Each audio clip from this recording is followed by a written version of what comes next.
ఓం నమ శివాయ. ఆగస్టు 9, 2025న మనకి పౌర్ణమి వచ్చిందండి. ఈ పౌర్ణమి శ్రావణ పౌర్ణమి, రాఖీ పౌర్ణమి కూడా. అయితే ఈ పౌర్ణమి పర్వదినాలలో కొన్ని శివాలయాల్లో అన్నాభిషేకము చేసేటువంటి ఆచారం ఉన్నది.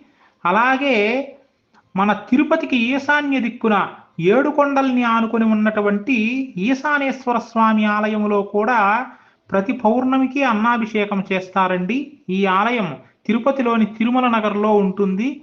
కాబట్టి భక్తులు చక్కగా ఈ అవకాశాన్ని సద్వినియోగం చేసుకోవచ్చు. ఎందుకు అన్నాభిషేకం చెయ్యాలి, అన్నాభిషేకం చేస్తే ఎలాంటి ఫలితం వస్తుందయ్యా అంటే, ఈశ్వరుడికి అన్నాభిషేకము చేస్తే మన జాతకంలో ఉండేటువంటి గ్రహదోషాలు తొలగిపోతాయి.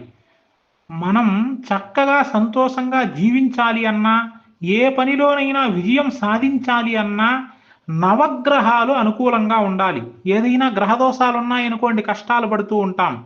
కాబట్టి చక్కగా ఆ భగవంతునికి, ఆ ఈశ్వరునికి, ఆ పరమేశ్వరునికి అన్నాభిషేకం చేసినట్లయితే మన జాతకంలో ఉండేటువంటి గ్రహదోషాలన్నీ తొలగిపోతాయి.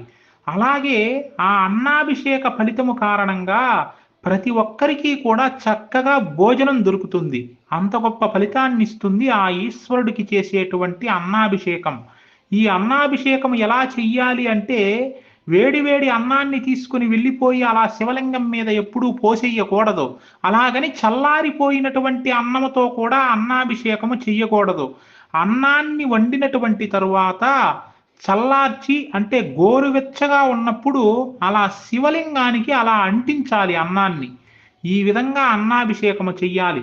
కాబట్టి భక్తులు చక్కగా ఆ పరమేశ్వరునికి అన్నాభిషేకము చేసి సకల శుభాల్ని పొందండి. సర్వే జనా సుఖినో భవంతు.